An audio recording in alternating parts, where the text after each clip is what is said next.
Well, hey everybody, Pastor Roger here with another recovery mini meeting. We are producing these meetings online for those in our recovery family, recovery community that need a meeting. And I think in times like this, that's pretty much all of us. And so we hope to find ways to encourage you and to help you along the pathway of recovery as you live your life each day in these very challenging times. Now, today's recovery meeting is all about the big book and the CDC guidelines.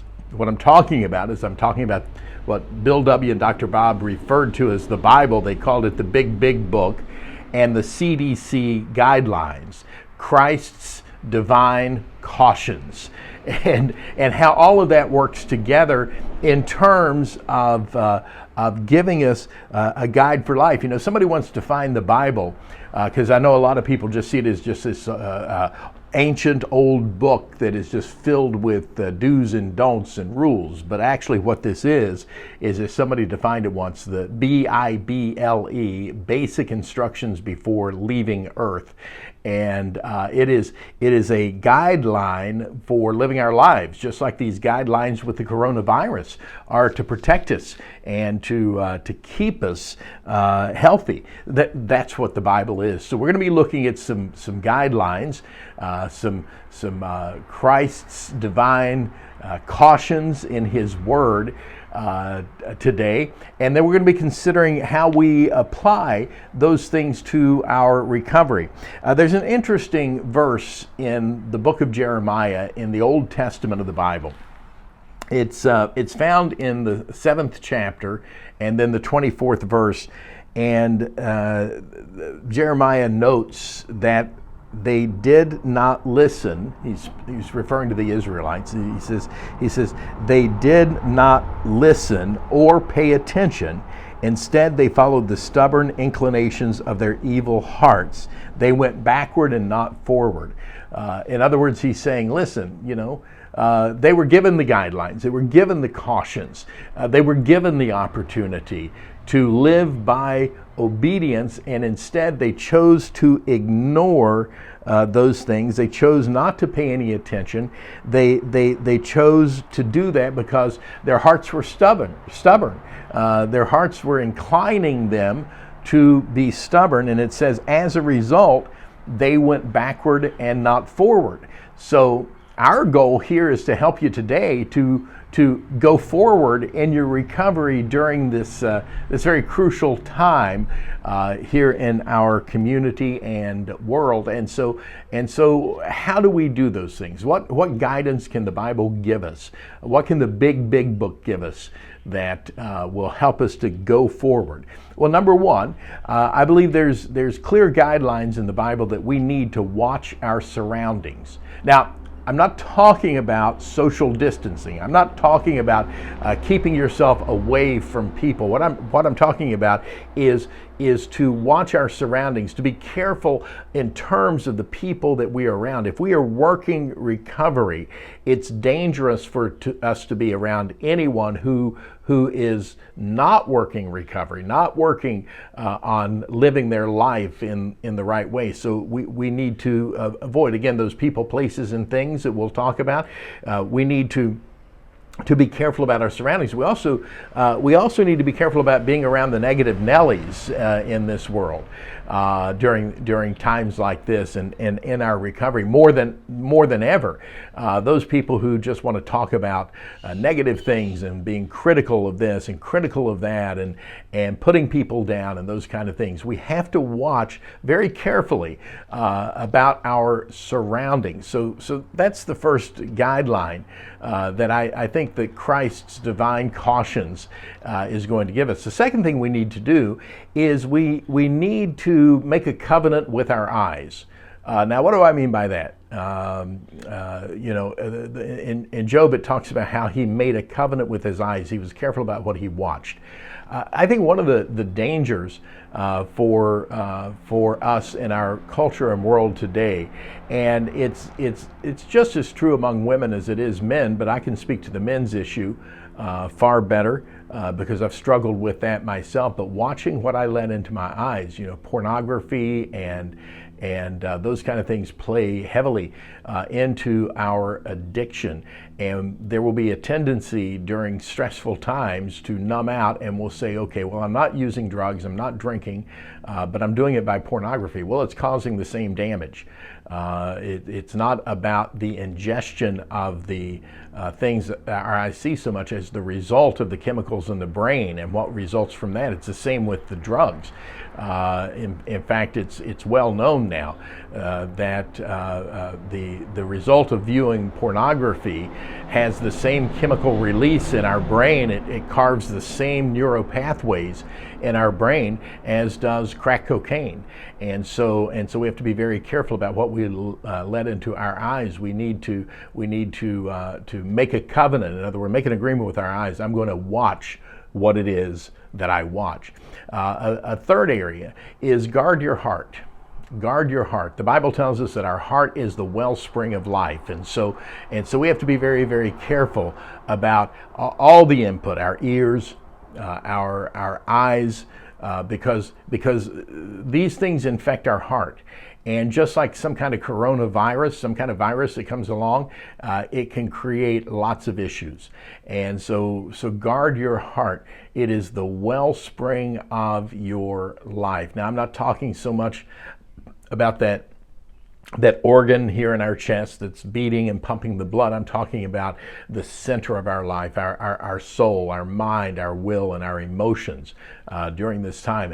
And of course, with all that's going on, let's face it, stress levels are high, anxiety is high, worry is high. We have to guard those things that are in our heart.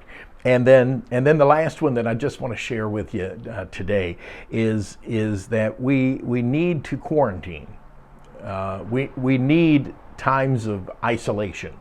And again, I'm not talking about in the physical sense, I'm talking about in the spiritual sense, that we need to quarantine with God the Father. We need to spend time with Him. We need to maybe isolate ourselves. And I realize that some of you that are watching this may be in kind of a quarantine situation. But if you are able to get out, I'm not suggesting you get out with other people. I'm suggesting that you quarantine yourself with the Father. So go find a bench somewhere to sit down on. Go find a piece of grass and take a blanket or something where you can just kind of sit and be alone. Get away from the noise. Get away from the people, and quarantine and isolate yourself with the Father. Jesus was known for taking those times on a regular basis. And probably the hardest time to do that is actually when you have the most time on your hands. A lot of people say, well, I'm too busy to set that time aside. And yet the reality is that if when you are isolated and have time on your hands to be able to do that, you still have the same problem. So this time you're at least without excuse. So anyway, take those times to quarantine and be with the Father, and heed what it says here in Jeremiah 7:24. I'll read it again. But they did not listen or pay attention. Instead, they followed the stubborn inclinations of their evil hearts. They went backward and not forward. I believe one of the things that might be healthy for those of us in the recovery family and recovery community is that we step 3 it every day. Step 1, 2, 3 it every day. Just awake with the awareness that when we managed our lives, we made them into unmanageable situations, and so every day starting with a step 1, every day starting your day with a step 2, where you come to that point, you admit that you are powerless and that you need the Lord's help. You need the help of a higher power, and of course our higher power is Jesus Christ. And then third, to surrender. Begin each day with those things, and then maybe during your day, just focus on another one of the steps Maybe you feel like, well, I've done step 4, so I don't need to do it again. Well, maybe you do, because there's probably been some recent things where you might have picked up an offense here or there, and you need to deal with that before it turns into a resentment. I always recommend a daily step 11. I sought to improve my conscious contact with God through prayer and meditation in order that I might know His will for my life and have the power to carry that out. And so we absolutely just encourage you in that. We would love to have your questions. We would love here at Freedom Journey that produces these videos. We'd love to have your questions. We'd love to have your input. Please feel free to send us a comment right here below this video that hopefully we can respond to. If you would like to keep it a little more private, you can send us a message on Facebook. You can also email us at help@freedomjourneyhelp.org. That's help@freedomjourneyhelp.org, and we will do what we can do to help you. So just want to give a shout out here at the end of this video to all of my Freedom Journey family and our men at Dynamic Life, our sober living facility in Vero Beach. I also want to say hello to our forever family at Celebrate Recovery Vero Beach. Don't forget, we on our Facebook page, we had a meeting last night, and we are seeking, starting next week, to have more opportunity to have small groups during this time when we can't necessarily gather. We are going to probably do those digitally through Zoom, but watch for that information coming along. And then all of our recovery friends and family that are at Refreshed Recovery on Facebook.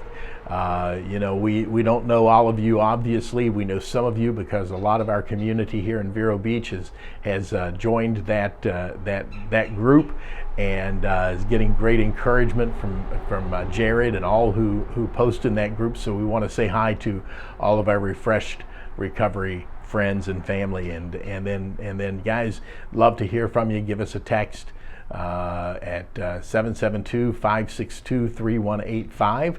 772-562-3185 is another way to communicate with us.